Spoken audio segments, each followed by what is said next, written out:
स्वागत छ पालसाङ टिएमजी युट्युब च्यानलमा। विश्वासद्वारा धर्मी ठहरिएको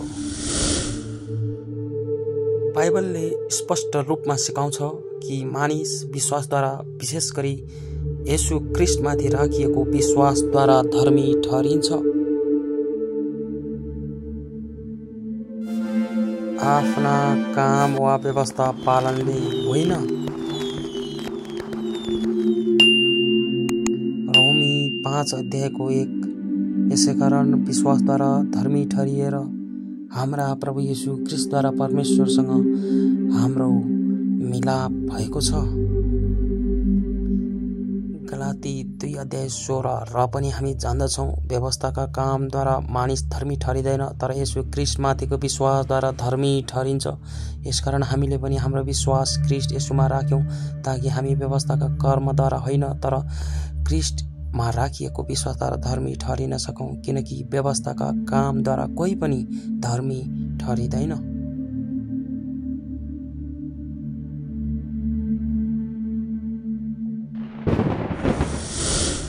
धर्मी हुनु भनेको परमेश्वरको सामु निष्पाप, स्वीकार्य र शुद्ध र ठहरिनु हो। यो कुरा व्यवस्था पालन जस्तै मोसाको व्यवस्थामा सम्भव थिएन, किनभने मानिसहरू सधैँ त्यो व्यवस्था पूर्ण रूपमा पालन गर्न सक्दैनन्।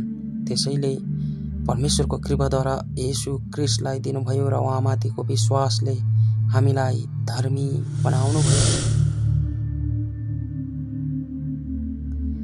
व्यवस्था रद्द भएको कुरा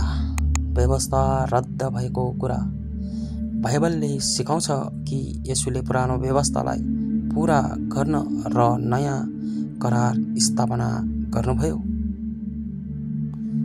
मत्ती 5 अध्यायको 17।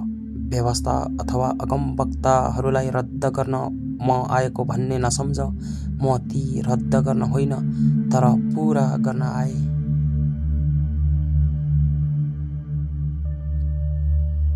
रोमी 10 अध्याय 4।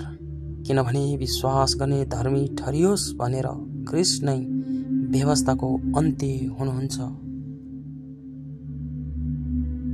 हिब्रू 8 अध्याय 13। यस करारलाई नयाँ भन्नुभएकोले नै पहिलालाई उहाँले पुरानो तुल्याउनु भयो, र जुन चाहिँ पुरानो भएर थोत्रो हुँदै जान्छ त्यो लोप भएर जानेछ। येशूले व्यवस्था तोड्नु भएको होइन, तर पूरा गर्नुभयो। अब हामी पुरानो करार व्यवस्था अन्तर्गत होइन, नयाँ करार अन्तर्गत कृपाको अधीनमा छौँ, अनुग्रहको अधीनमा छौँ, नियमहरूको कठोरतामा होइन। प्रेम र विश्वासद्वारा हामी परमेश्वरसँगको सम्बन्धमा बस्छौँ।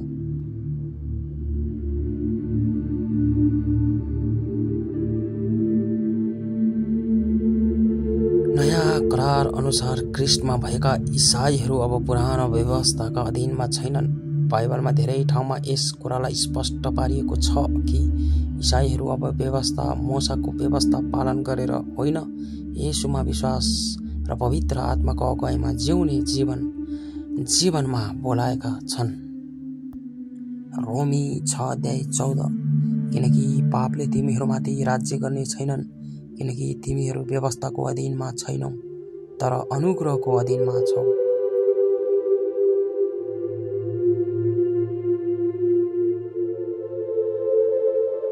यहाँ स्पष्ट रूपमा भनिएको छ कि विश्वासीहरू अब व्यवस्था अन्तर्गत होइनन्। त्यसैले देखाउँछ कि अबको जीवनको आधार कृपा हो, नियमहरूको कठोरता होइन।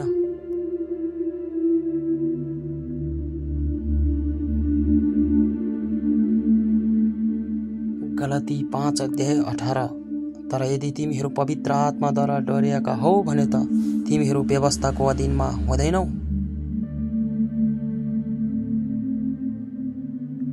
पवित्र आत्माले चालित हुने विश्वासीहरूलाई अब मोसाको व्यवस्था पालन आवश्यक छैन। आत्मा अनुसारको जीवन उच्च स्तरको हो, जुन प्रेम, धैर्यता, धार्मिकता आदिबाट भरिएको हुन्छ। कलसी 2 अध्याय 14। र हाम्रो विरुद्धमा रहेको तमसुक र त्यसका सबै कानुनी दाबीहरूलाई क्रुसमा किल्ला ठोकी रद्द गरिदिनु भयो। यस वचनमा व्यवस्था, ऋणपत्र, नियमहरूको दस्तावेज येशूले क्रुसमा चढेर समाप्त गर्नुभयो भनेर उल्लेख छ।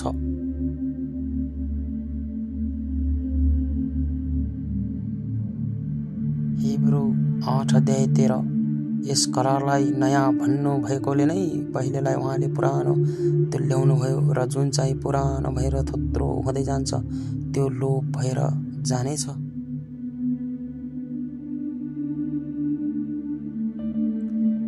जसको समझ छ उसले बुझोस्, नयाँ करार आइसकेपछि पुरानो करार व्यवस्था अब लागू छैन। यसैले इसाईहरूले पुरानो करारका नियमहरू पालन गर्नु पर्दैन। समग्रमा यो बुझ्नुहोस्, इसाईहरू अब येशू ख्रीष्टमा विश्वासद्वारा धर्मी ठहरिएका छन् र पवित्र आत्माको अगुवाईमा जीवन बिताउँछन्। मोसाद्वारा दिएको व्यवस्था अब लागू हुँदैन। यो त येशूले क्रुसमा पूरा गर्नुभएको हो। आजलाई यति नै। अब अर्को भिडियोमा हामी भेट्नेछौँ। धन्यवाद भिडियो हेर्नु भएकोमा। जय मसीह।